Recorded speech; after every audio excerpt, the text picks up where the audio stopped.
Goedemiddag, dames en heren. Welkom bij de KVS. Voor dit nieuwe episode in uw Passaporta wandeling, Passaporta weekend. Een uitzonderlijk gesprek met een van de grootste, de meest belangrijke filosoof van onze tijd, Alain Badiou. De gesprek zal in het Frans doorplaatsen. Okay. So, maybe a short word in English. Alain Badiou is one of the most famous living philosophers. He's the author of an enormous amount of books, more than 40 books translated into almost every possible imaginable languages, works which span a range of inspiration from theatre to philosophy, from fiction to political manifestos, and we are very pleased to have him today on the KVS.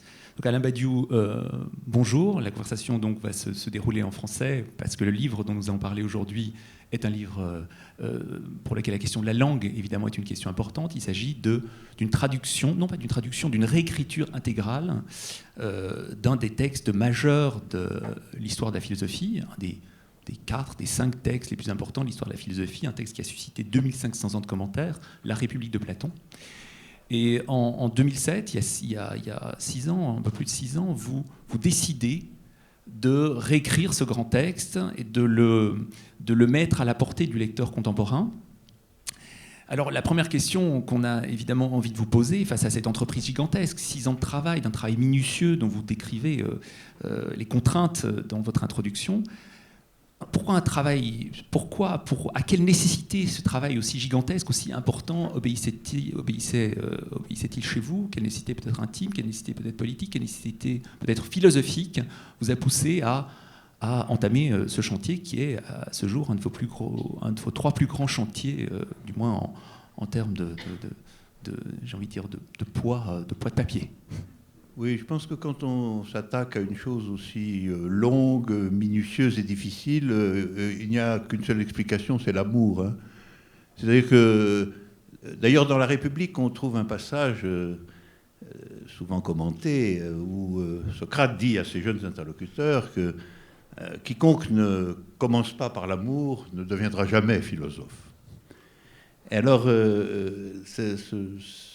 l'amour pour ce texte est quand même à l'origine de cette entreprise, parce que c'est un texte que j'ai reparcouru, relu, retraversé depuis très longtemps, depuis vraiment mon extrême jeunesse philosophique. Alors c'est de la raison subjective, personnelle, et j'avais envie de rendre justice à ce texte autrement que dans la traduction ordinaire, le commentaire philosophique. C'est un livre écrasé de commentaires, vous l'avez rappelé. J'avais envie de lui rendre justice à lui-même, c'est-à-dire de montrer que ce livre, très ancien, très, très saturé de commentaires, un peu, il faut le dire, livré à la philologie grecque, méritait d'être saisi, restitué comme si, pas tout à fait, mais comme s'il avait été écrit aujourd'hui. Voilà. Alors, mon idée, c'était de réécrire pour aujourd'hui La République de Platon, comme si Platon avait ressuscité, quoi. Et c'est très orgueilleux.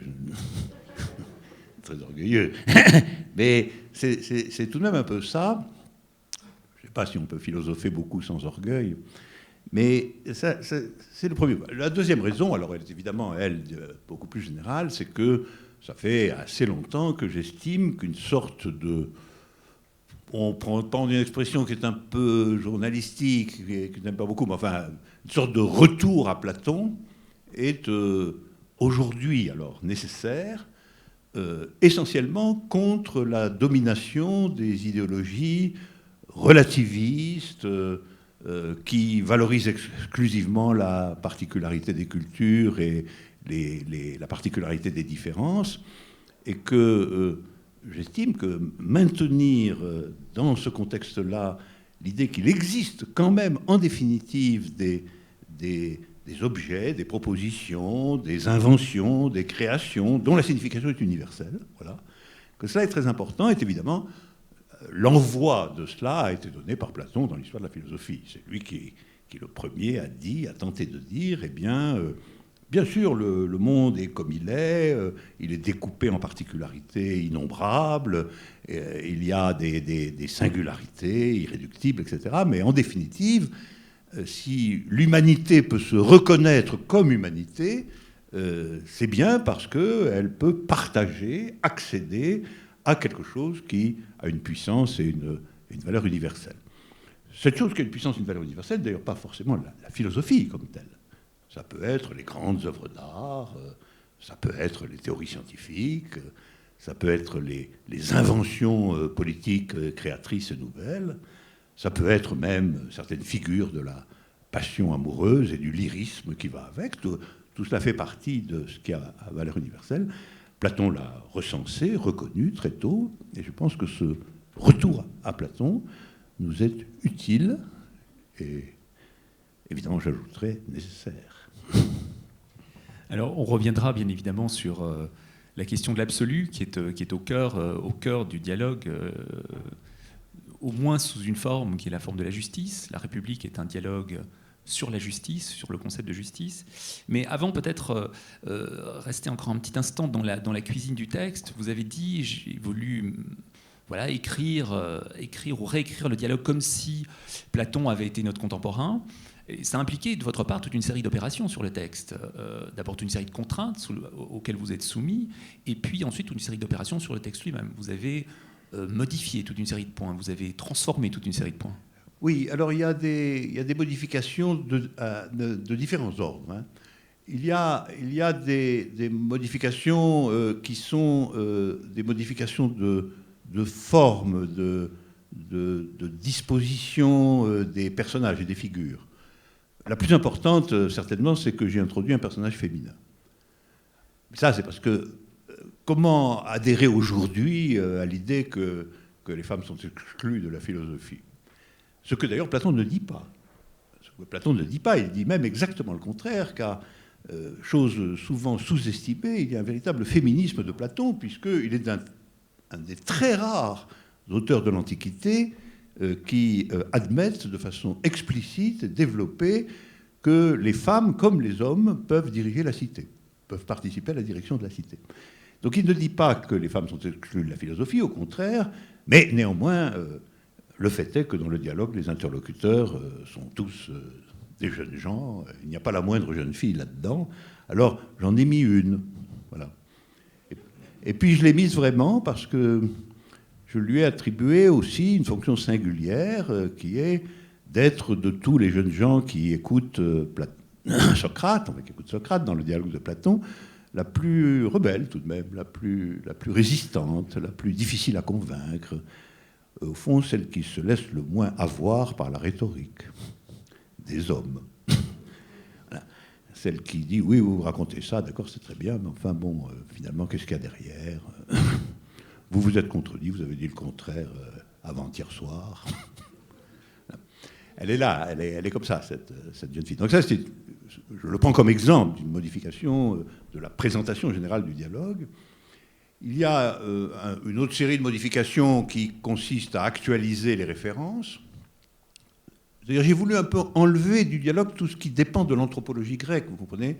Tout ce qui colle quand même à l'univers de l'Antiquité grecque de trop près, et qui souvent a perdu pour nous sa force, à raison justement de ce que la tentative universelle est plombée comme ça par cette adhérence à la particularité du monde grec. Et donc j'ai fait que Socrate et les autres circulent dans un univers complet de références possibles. D'ailleurs, si un exemple de, je ne sais pas quoi, moi, de guerre civile est convoqué, ben on ne se restreindra pas aux guerres civiles grecques. On pourra parler, je ne sais pas quoi, moi, de la Commune de Paris. Bien que Socrate est supposé tout connaître de ce qui s'est passé en 2500 ans. En tout cas, de tout ce qui est important, selon ses propres critères. Voilà. Alors ça replonge le texte dans un contexte historiquement différent, une autre opération. Et puis, il y a par ailleurs là, des transformations de caractère plus directement philosophique. Je cite en exemple le fait que j'ai remplacé le mot âme qui est la traduction française traditionnelle de psyché. Mais psyché, c'est psyché. Âme est, à mon avis, saturée par l'interprétation chrétienne et religieuse de Platon. Et j'ai donc remplacé âme par sujet. Voilà. Sujet qui, lui, est dans la modernité philosophique contemporaine et n'est pas marqué comme âme par l'immortalité, l'opposition au corps, etc., etc. Voilà. Pour donner des exemples du travail de traitement du texte, à partir du fait, j'insiste là-dessus, que je le traverse en grec entièrement et minutieusement. Enfin, je commence par un corps à corps avec le texte grec. Et après, je m'en libère un peu, mais toujours pour des raisons précises. Il y a d'autres exemples de transformation lexicale. Par exemple, le souverain bien devient la vérité. Par exemple, donc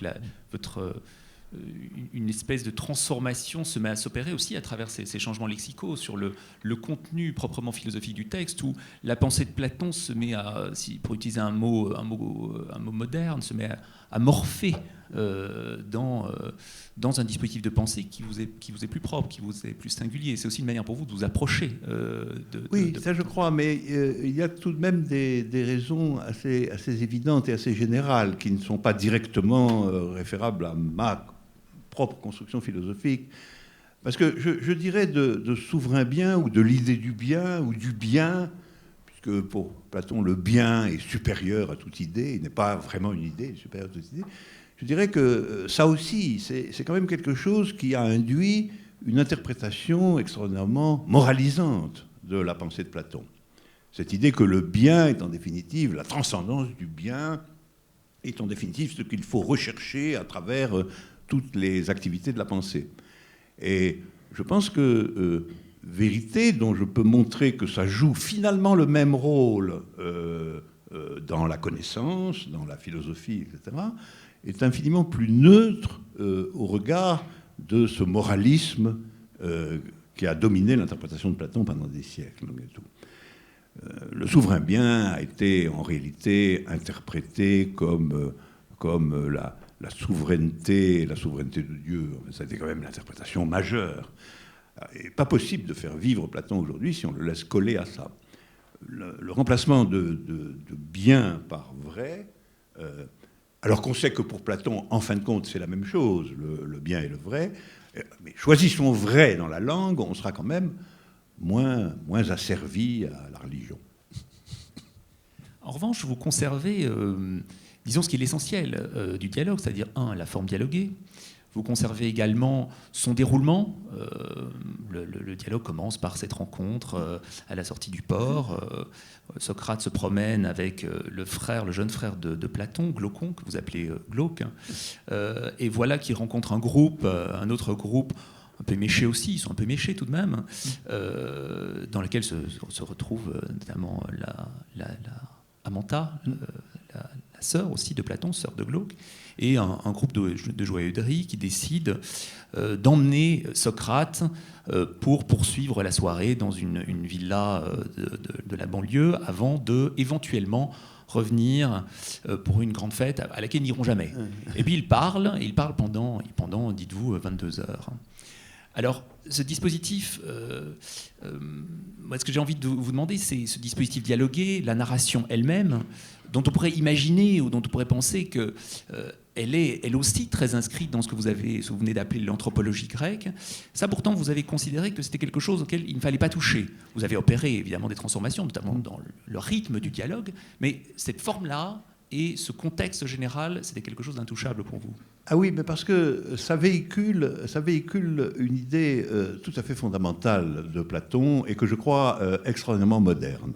Alors, c'est l'idée que la philosophie, la forme naturelle de la philosophie, n'est pas le traité systématique. Le traité, celui qui a inventé le traité, c'est Aristote. C'est pour ça que je dis toujours que Aristote est le véritable inventeur du statut professoral de la philosophie. Et Aristote, c'est le premier grand prof, quoi. Mais Platon, non. Platon a cette idée tout à fait remarquable que finalement, la philosophie, ça commence par hasard. C'est pas parce qu'on est dans un lieu où on enseigne quelque chose, c'est pas du tout ça. Ça commence par hasard. Là, par exemple, ça commence, en réalité, ils reviennent tous un peu d'une fête, sont probablement un peu éméchés, d'ailleurs. Et puis, il y a un vieux qui les invite dans sa villa, et comme Socrate est quelqu'un de très poli, demande au vieux comment ça va. Et le vieux lui dit, vous venez pas souvent me voir, est-ce que c'est parce que je suis vieux? Et alors Socrate, toujours très poli, dit, mais alors finalement, dites-nous, là, la vieillesse, qu'est-ce que c'est? Est-ce que c'est bien? Est-ce que c'est mal? Et de fil en aiguille, il va s'amorcer une discussion sur la justice qui sera l'objet de milliers de commentaires pendant 2000 ans, mais qui n'est jamais, quand même, dans son être, que le développement de quelque chose qui est présenté comme ayant commencé par hasard dans une discussion entre amis, un soir, un jour, et pas du tout, qui n'a pas du tout été présenté ni comme un traité systématique, ni comme un enseignement académique. Alors je crois qu'il y a chez Platon cette idée que la philosophie doit imprégner l'existence à partir de ce qui se passe, à partir de ce qu'on rencontre, qu'il faut être à l'école de Socrate qui discutait avec les gens qu'il rencontrait. S'il rencontrait un général, là, une culotte de peau quelconque, il lui demandait qu'est-ce que c'était que le courage, est-ce qu'il avait peur quand il allait à la guerre. Ça se passe comme ça. Et ça, je ne voulais absolument pas y toucher. Et le fait aussi qu'ensuite, c'est assez vagabond. Bon, il y a évidemment une stratégie du dialogue. Mais en fait, c'est assez vagabond, c'est très sinueux, il y a des retours en arrière, tout d'un coup on dit mais on a oublié une question, et puis avant-hier on a dit quelque chose, on ne peut pas dire le contraire maintenant, ça se passe comme ça. De temps en temps on s'arrête et on boit un coup, il y en a qui s'endorment, voilà. Et cette vitalité dialogique du déroulement même de la philosophie, je tenais beaucoup à la conserver, parce que je pense qu'elle a vraiment... elle a vraiment sa place aujourd'hui, parce qu'aujourd'hui, la philosophie a grandement tendance à prendre deux formes, l'une et l'autre, à mon avis, regrettable. La première, c'est d'être enfermé dans l'université. Voilà. La philosophie, c'est une discipline comme les autres, c'est comme la géographie ou l'algèbre, et il y a des profs de philosophie, et puis il y a des diplômes de philosophie, et puis voilà. Ça, c'est une tendance très forte.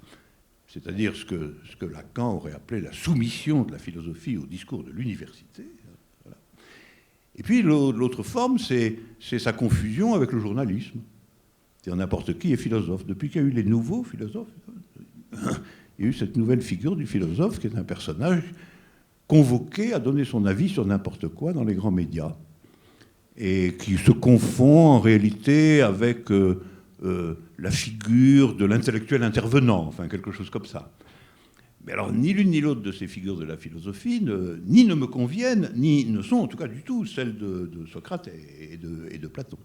Et alors, pour que ce ne soit ni le traité systématique, ni l'essai, j'indique d'ailleurs que moi je fais les deux, donc je suis parmi les coupables.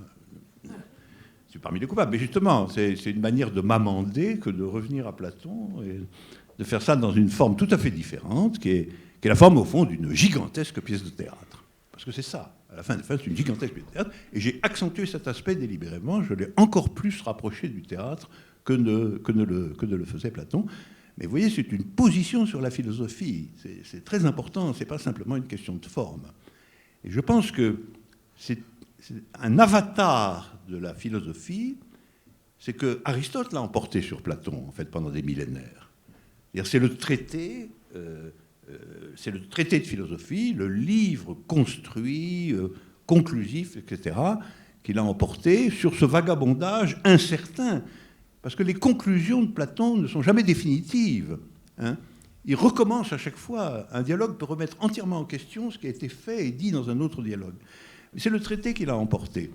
Et le seul grand auteur, à mon avis, à avoir de nouveau, enfin il y en a deux, qui à avoir tenté de rompre avec le traité dans les modernes, c'est Kierkegaard puis Nietzsche. Les deux ont tenté eux aussi.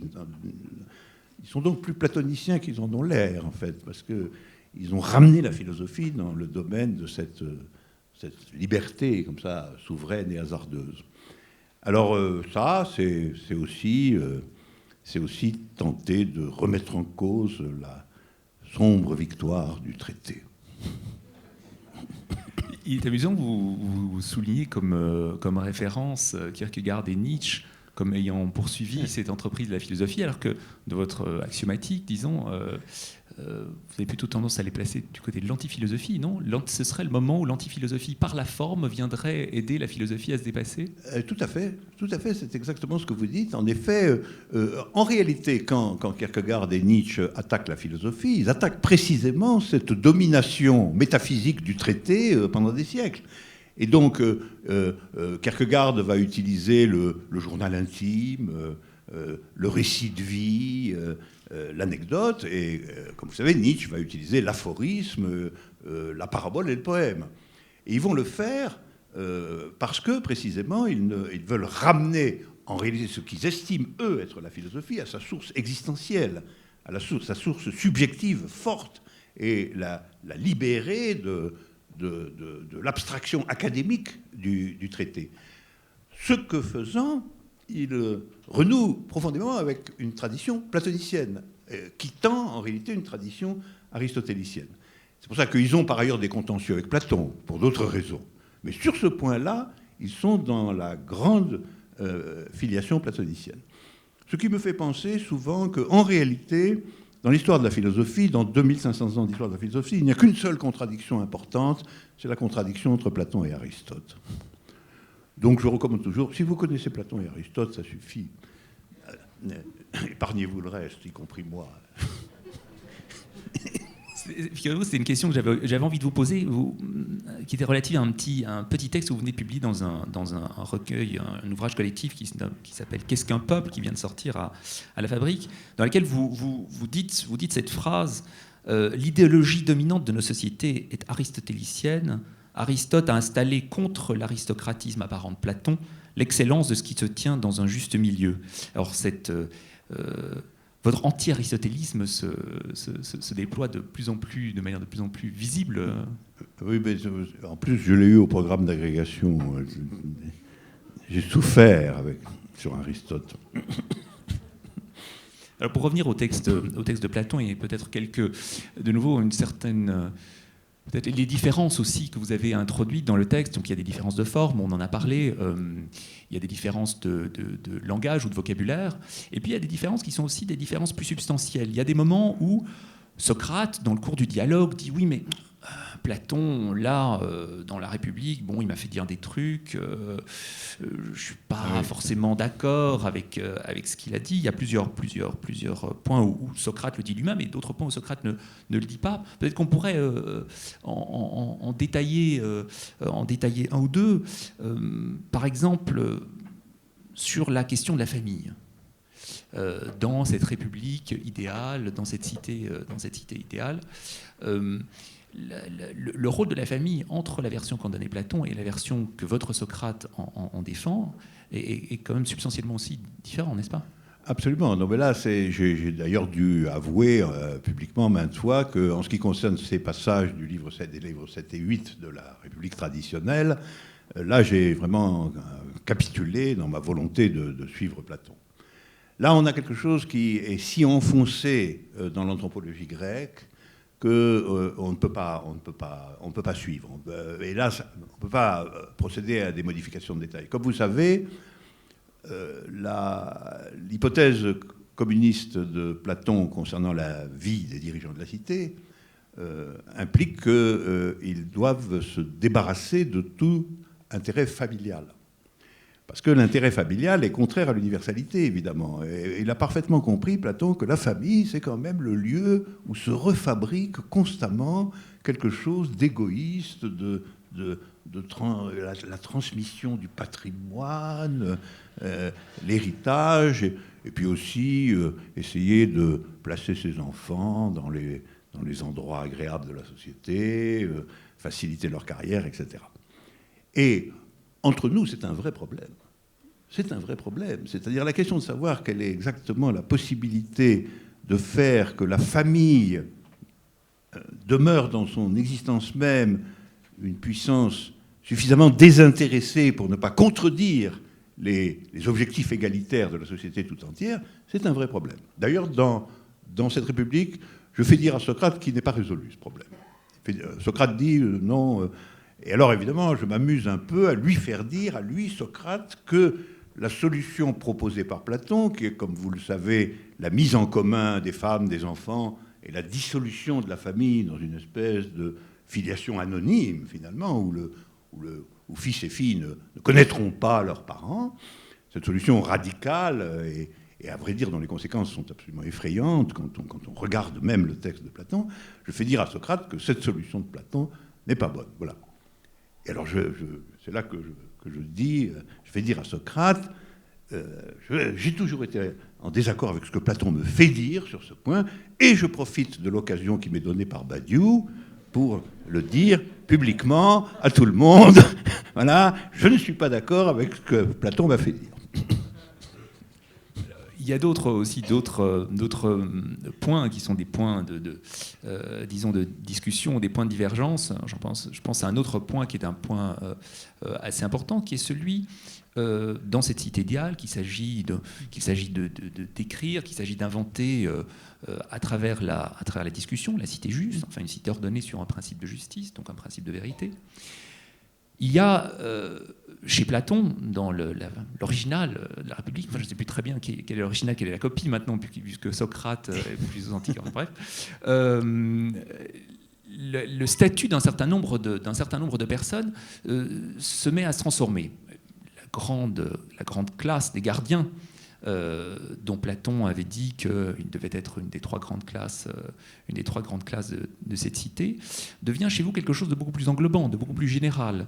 De même, dites-vous que la politique doit être quelque chose qui refuse la spécialité. De même, la fonction de gardien de cette cité idéale, parlez aussi de militants, ce ne sera plus réservé à une classe en particulier, c'est tout le monde qui pourra y accéder. Alors cette torsion-là aussi, comment l'expliquez-vous ? Alors là vous touchez au point le plus important, en réalité. Le point le plus important, qui est le rapport de la politique à l'universel, enfin, appelons-le comme ça.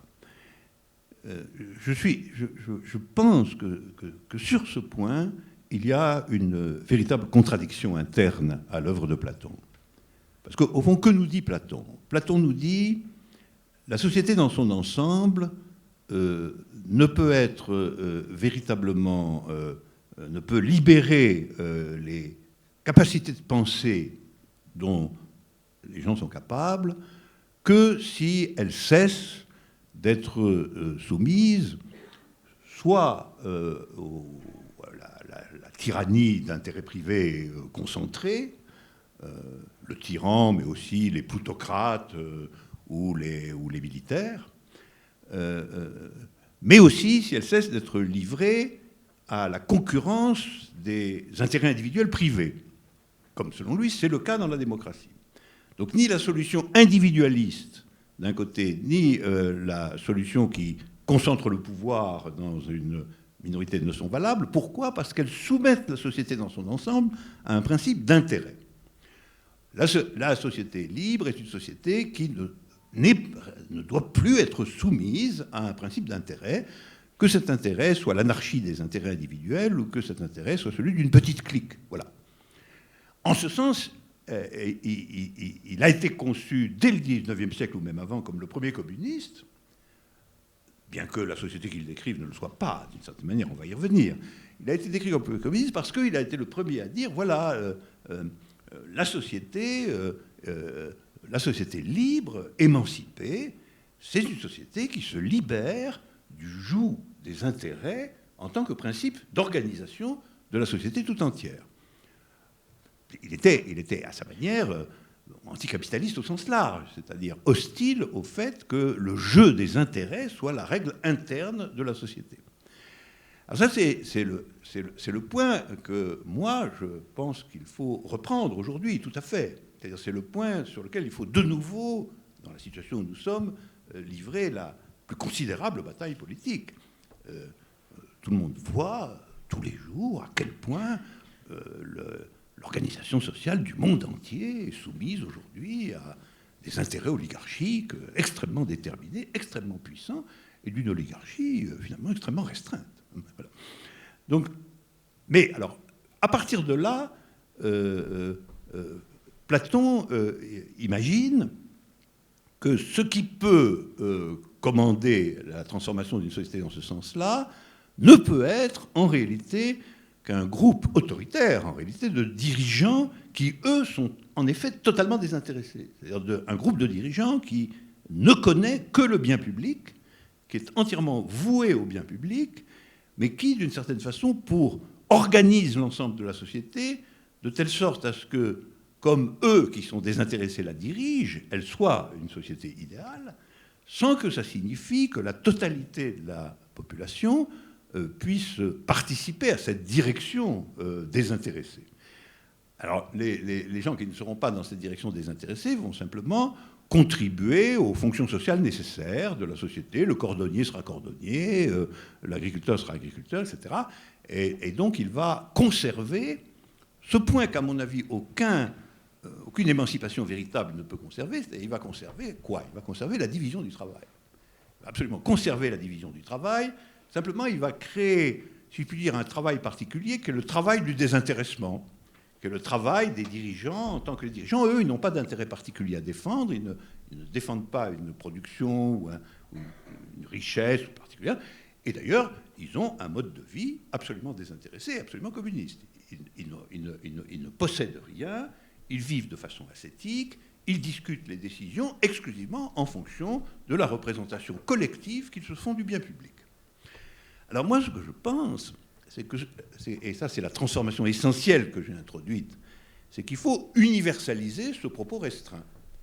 C'est-à-dire, on pourrait dire, il faut la transformation que j'impose à Platon, là, c'est pour en prendre une image du côté de la relativité, c'est passer du communisme restreint au communisme généralisé, voilà, comme Einstein l'a fait pour la relativité. C'est-à-dire de concevoir qu'en réalité, ce désintéressement qui rend capable de s'intégrer à la direction des affaires doit pouvoir progressivement être considéré comme une capacité qui est une capacité générale. Voilà.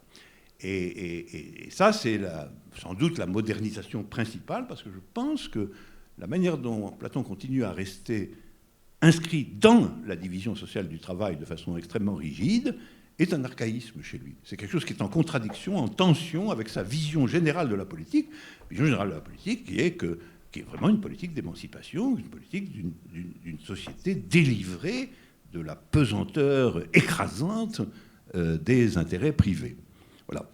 Alors ça entraîne une série de conséquences, évidemment, sur vraiment des choses. Je voudrais simplement souligner un point, c'est qu'à ma grande surprise, ça ne produit pas de transformation tellement importante dans le texte de Platon. Ça suppose il y a des points. Il y a un passage où je finis par dire exactement, à faire dire à Socrate exactement le contraire de ce que lui fait dire Platon. Il y en a un passage. Évidemment, tous les interprètes habituels de la République ont sauté sur ce passage en disant Badiou fait dire le contraire à Platon de ce qu'il dit. Et oui, c'est le passage où Platon dit la direction de la société devra être confiée à une aristocratie de philosophes. Voilà, en gros. Et là, je lui fais dire la direction de la cité devrait être confiée à tout le monde. Parce que tout le monde sera philosophe au sens de Platon. Être philosophe au sens de Platon, ça veut dire justement s'intéresser aux valeurs universelles, à la pensée de tous et vouloir le bien public. C'est ça être philosophe. Moi je dis tout le monde, à travers un programme d'éducation, de régénération, d'émancipation, tout le monde peut l'être.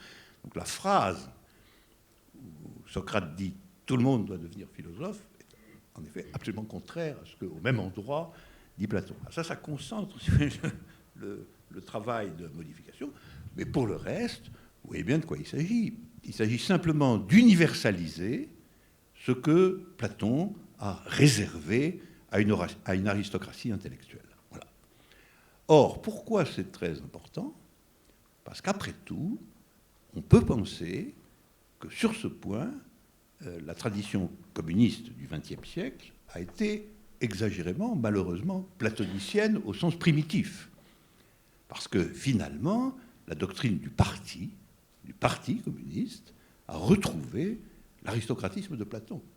C'est-à-dire que là aussi, on a dit la société peut et doit être dirigée par une aristocratie, en principe, en tout cas désintéressée, et dans les faits, c'est autre chose, mais par une aristocratie fermée, restreinte, disciplinée, ascétique, où vous retrouvez absolument la caractérisation des gardiens dans la République de Platon. Alors, nous, contrairement à Platon, nous savons où ça mène. C'est ça. Parce que Platon, lui, il a eu la chance que son affaire n'a jamais été expérimentée nulle part. C'était sa chance. Ce que d'ailleurs, c'est une petite excursion autorisée, ce que d'ailleurs les jeunes lui font remarquer. Les deux jeunes qui discutent avec lui, ils disent « Oui, mais ce que vous racontez, là, c'est bien joli, mais ça n'a jamais eu lieu nulle part, et puis ça n'aura peut-être jamais lieu nulle part. » Et un peu acculé, tout de même, Socrate dit oui, ça n'a pas trop de chance de se faire finalement, mais ça fait rien, c'est comme ça qu'il faut penser. Donc lui, il n'a pas eu le bilan, si vous voulez, il n'a pas eu le bilan. Nous l'avons, de cette manière. On peut soutenir qu'une partie du bilan des États communistes du XXe siècle est un bilan qui est celui d'un platonisme au sens strict, c'est-à-dire qui confie le destin de l'émancipation collective à l'autorité, éventuellement terroriste, d'une minorité supposée investie de la mission en question. Ça, c'est un peu ce que dit Platon. Et comme nous avons le bilan, eh bien, aujourd'hui, si nous discutions avec Platon, il verrait qu'il y a ce bilan et il ferait comme j'ai fait. En même temps, vous conservez la clausule voulant que Socrate redit dans votre version, dit aussi, oui, tout ce modèle, tout ce dont nous sommes en train de discuter, ce principe d'égalité généralisé, au fond, cet aristocratisme pour tous, il le dit aussi, il le confesse à un certain moment, il dit oui, au fond, c'est quand même c'est de l'ordre de la pensée, ça. Et il y a un écart entre ce que l'on dit et ce que l'on peut faire. Donc ce point-là aussi, le point de la réalisation, si vous voulez, est un point que vous conservez également en suspens. Je le conserve également en suspens en partie, et notamment, il y a un passage très important où, discutant avec le jeune homme lui dit, bon, enfin, il y a deux questions importantes finalement. Mais admettons que votre programme soit le meilleur, d'accord, mais où, quand, comment, quoi. Et alors là, c'est vrai que Socrate dit, voilà, tu me poses une question extrêmement compliquée, et il noie un peu le poisson. Il noie un peu le poisson parce qu'on lui pose une question de politique concrète, et il n'a évidemment pas les moyens de la résoudre. Surtout qu'on sait que Platon lui-même avait essayé de donner des conseils dans ce genre-là aux tyrans de Sicile. Enfin, un côté stalinien, cette affaire, finalement. Il est allé chercher un tyran, et puis il voulait le transformer de mauvais tyran en bon tyran, quoi, finalement. Mais c'était tout à fait contraire à ses propres principes. D'ailleurs, ça s'est terminé en catastrophe. Le type en question a été assassiné. Enfin bon. On dit même qu'en revenant de là, Platon a été, son navire a été intercepté par des pirates et qu'il a été transféré comme esclave du côté de l'Algérie, et qu'il a fallu que ses disciples se cotisent pour le racheter. Donc ça prouve que cette histoire du tyran éclairé, c'était que des catastrophes finalement. Alors, donc il répond, en effet, il esquive un peu. Mais ça, c'est parce que nous en sommes un peu au même point aussi. Et ce que je vous dis là, à savoir comment délivrer l'hypothèse communiste de l'idée d'une aristocratie dirigeante, d'une avant-garde, comme on dit, parce qu'au XXe siècle, toutes les aristocraties dirigeantes se sont appelées des avant-gardes, c'est un autre mot. Ce n'était pas simplement vrai en politique, même en art. Les avant-gardes se représentaient elles-mêmes comme des aristocraties créatrices dirigeantes. Il y a eu un platonisme fondamental du XXe siècle, en même temps que tout le monde criait contre Platon, mais il y a eu un platonisme fondamental du XXe siècle, et cette conviction que la création véritable suppose des groupes fermés largement et conscients de leur mission, de leur responsabilité, et qui inventent les transformations.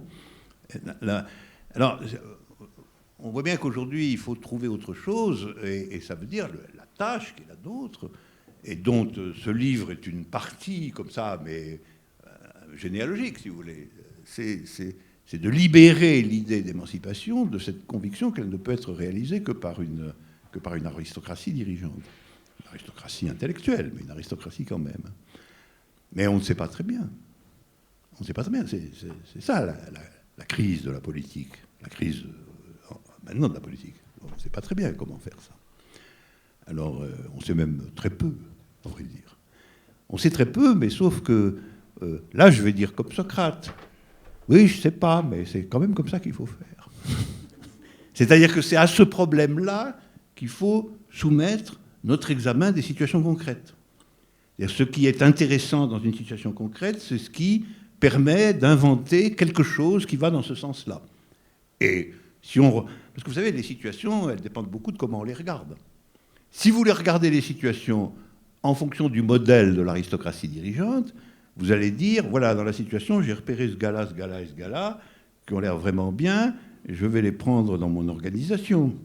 Si vous la regardez du point de vue où, au contraire, il faut être aussi universel que possible, vous allez au contraire vous intéresser aux formes d'action collective, à la structure des discussions, à la manière dont les décisions sont prises, point très important, et vous allez donc avoir un autre regard. Alors je dirais que le premier regard, c'est le regard auquel finalement, malgré tout, dans sa République, Platon finit par parvenir, et le second regard, c'est celui auquel le même Socrate, dans La République de Platon de Badiou, essaie de parvenir. Voilà. Donc j'ai simplement transféré les problèmes insolubles de l'Antiquité en problèmes insolubles d'aujourd'hui.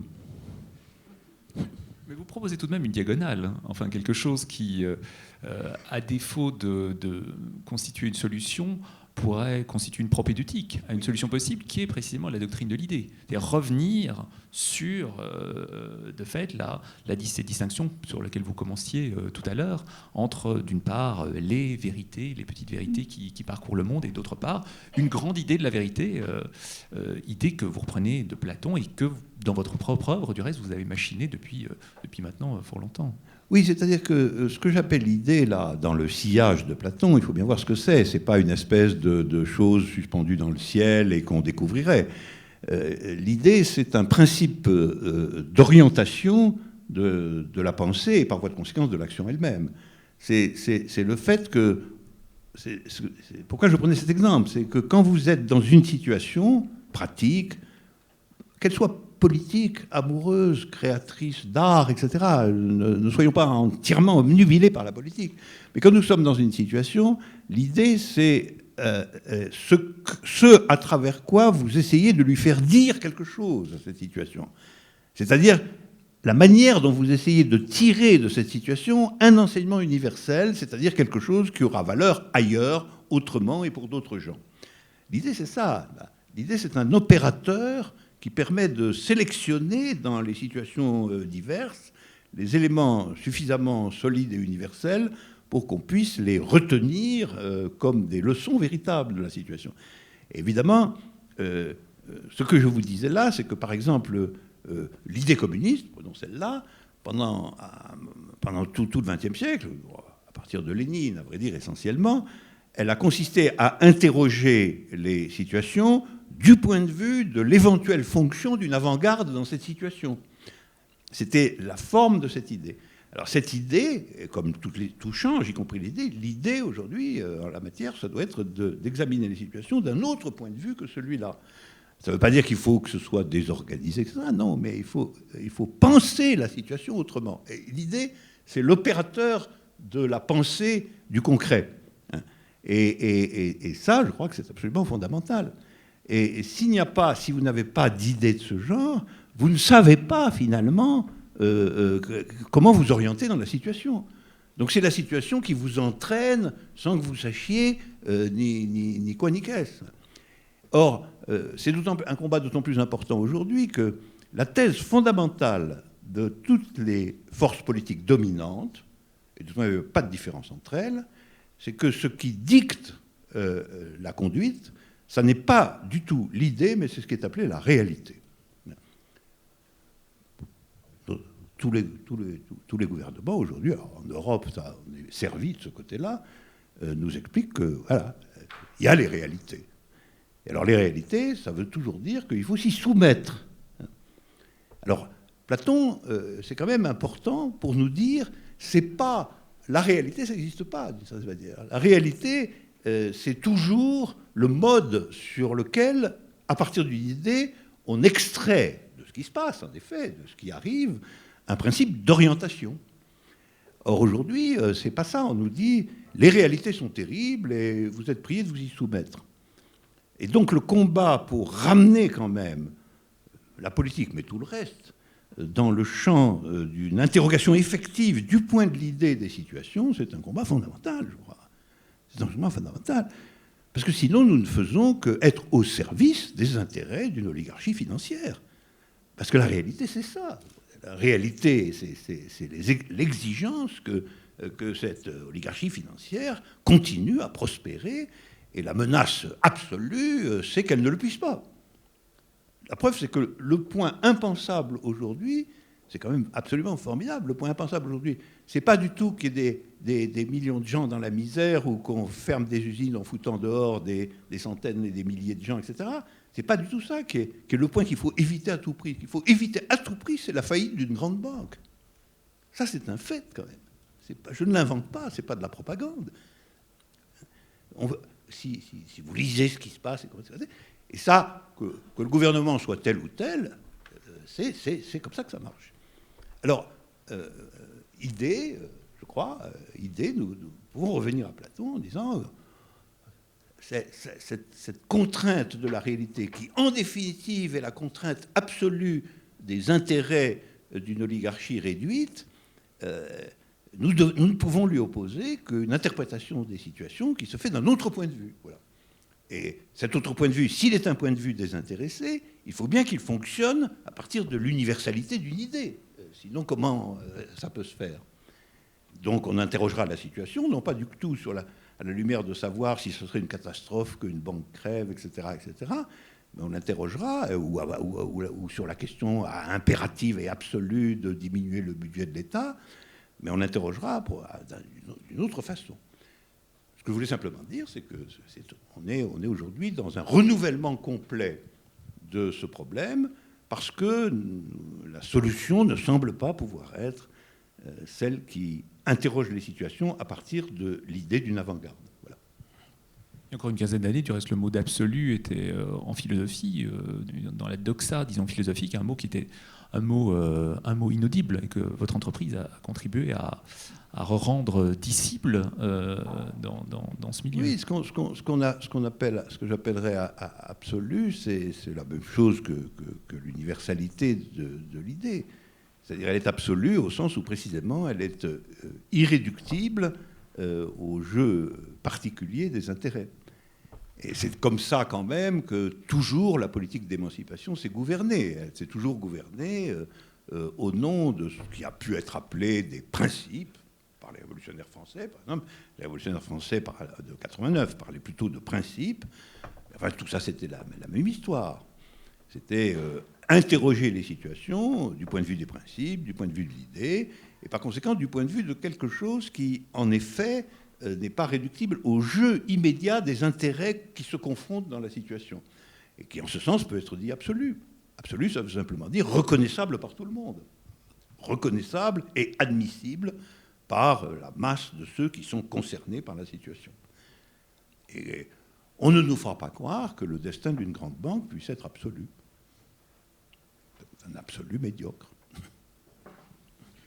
Si on revient un dernier instant, je vois que l'heure tourne et qu'il est déjà près de 6 heures. Donc on va clôturer tout de suite avec une lecture que vous avez bien voulu accepter. Mais peut-être une dernière question. À la lueur de ce que vous nous avez dit, de ces glissements, de cet effet de perspective qu'il y a entre votre travail, votre Socrate et Platon, est-ce qu'au fond, on ne pourrait pas conclure en disant que cette entreprise, la République de Platon, révèle, n'est pas la marque ou l'indice de votre affiliation répétée au platonisme, mais plutôt de votre affiliation répétée au socratisme, sans quoi vous rejoindriez, une fois de plus, Nietzsche, dont on parlait tout à l'heure? Oui, ça, je crois que finalement, toute interprétation novatrice ou tout travail à partir de Platon consiste inévitablement à proposer une nouvelle figure de Socrate. C'est même extraordinaire. l'histoire de ce personnage, Socrate, dans 2000 ans, 2500 ans d'histoire de la philosophie, quand on a le Socrate de Kierkegaard, le Socrate de Nietzsche, mais aussi le Socrate de Brice Parrain, mon Socrate. Et justement, vous voyez, lorsque on commente Aristote, on commente des définitions. Quand on commente Platon, on commente un personnage. C'est vraiment pas du tout le même esprit, c'est pas du tout la même chose. Merci beaucoup, Alain Badiou. Alors je vous propose de lire quelques pages de La République de Platon à la fin de ce chapitre, Philosophie et politique. Oui. En tout cas, rompons avec la vision des choses qui domine. Aujourd'hui, la philosophie est une affaire d'adolescents, lesquels l'abandonnent dès qu'on en vient aux difficultés véritables. Alors Amanta, toujours brusque. Alors c'est quoi ces difficultés? La dialectique, cher Amanta, la dialectique. Tous ces nigauds et nigaudes se mettent qui à commercer, qui à pérorer à la radio, qui à se spécialiser dans des domaines purement techniques, qui à se présenter aux élections cantonales, qui à écrire une thèse sur le commerce des peaux de crocodile au 7e siècle. À y croire faire beaucoup en lisant quelques essais sur les opinions du moment ou en assistant à des conférences mondaines. Quand ils sont vieux, ils s'éteignent plus vite que le soleil dans le poème de Hugo, La fin de Satan. Le soleil était là, qui mourait dans l'abîme. Et à la différence de notre bon vieux soleil réel, il ne se rallume plus. Nous ferons le contraire de tout ça. La philosophie dès l'enfance, oui, mais à condition d'en venir à la dialectique le plus tôt possible, de s'y consacrer au cœur même de la pratique politique. C'est finalement la vie tout entière qui sera ainsi placée sous le signe de l'idée.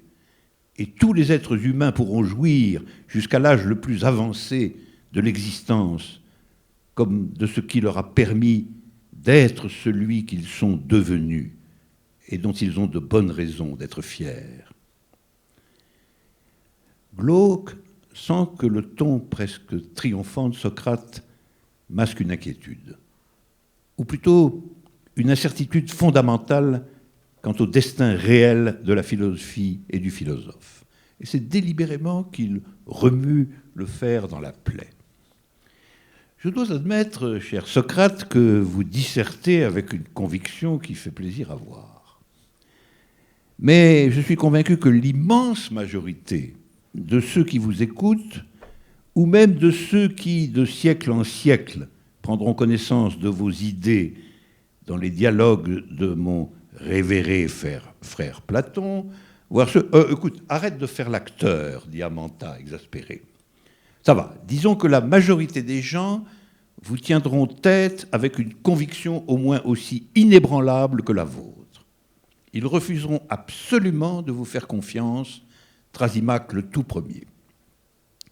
Thrasymachus, c'est le sophiste avec lequel Socrate a combattu, si je peux dire, au tout début du dialogue. Ah, riposte Socrate, regarde-le qui dort. Il a l'air d'un gros bébé, notre Thrasymachus. Ne va pas me brouiller avec ce tout nouvel ami dont je n'ai du reste jamais été l'ennemi. Je ferai tout ce que je peux pour le convaincre, lui et tous les autres. En tout cas, j'essaierai de leur servir à quelque chose. Dans cette autre vie où, née une seconde fois, ils participeront une seconde fois, comme aujourd'hui, à des discussions dialectiques. Vous les renvoyez aux fameuses calendes grecques, se moque Amanta. Calendes qui ne sont rien au regard de la totalité du temps. Quoi qu'il en soit, ne soyons pas surpris que l'opinion dominante ne soit guère modifiée par nos arguments. Les gens n'ont pas encore vu apparaître dans un monde matériel déterminé l'idée dont nous débattons. Ils ont toujours, sous le nom de socialisme, entendu de belles phrases, cultivant symétrie subtile, consonance verbale ingénieuse, et non des développements hasardeux, comme ceux dans lesquels nous nous aventurons.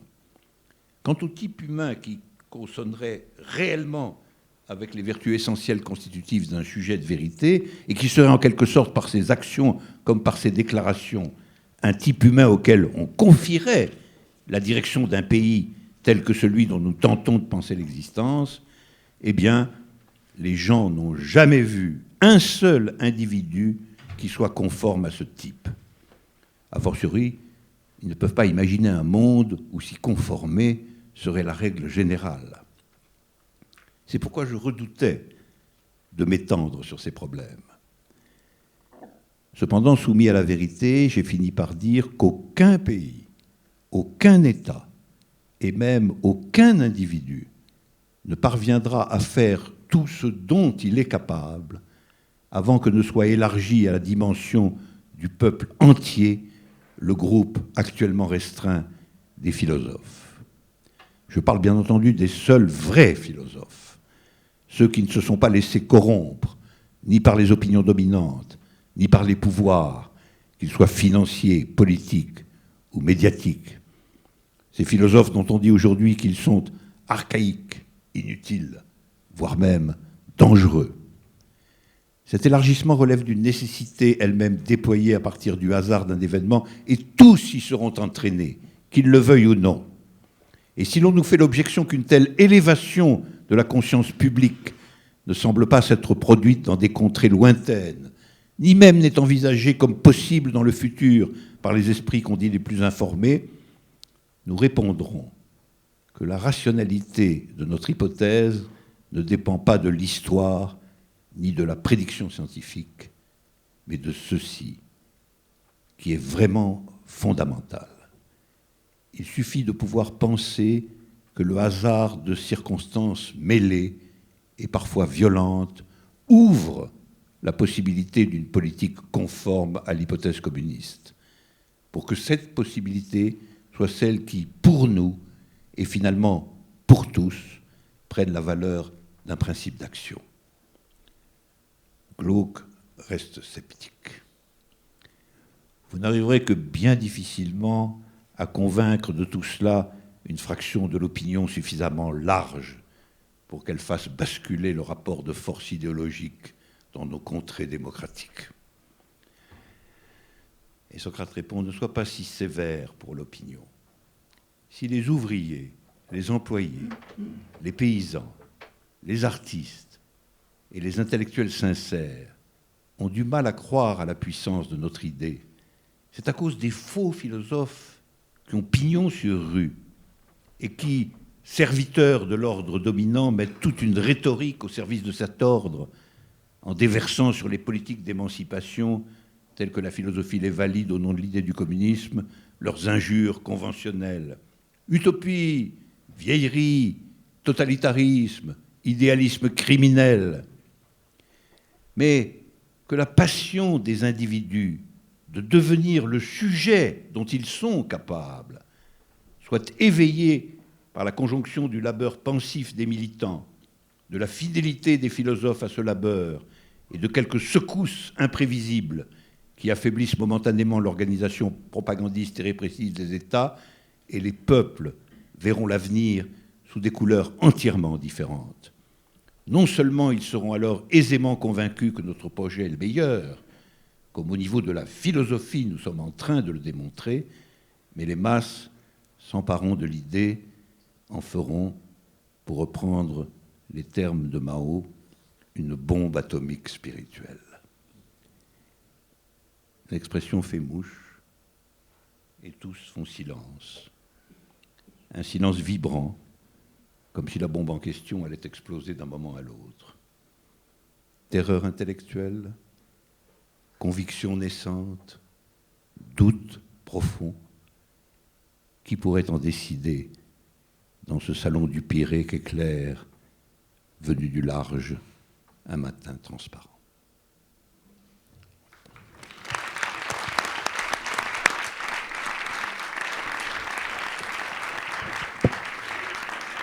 Merci beaucoup Alain Badiou. Merci à vous, mesdames et messieurs, pour avoir assisté à cette rencontre. Alain Badiou est à votre disposition, si j'ose dire, pour signer des exemplaires de son livre, je crois, dans le foyer. Voilà. Eh bien, il me reste qu'à vous souhaiter une bonne fin d'après-midi et une bonne fin de week-end. Au revoir.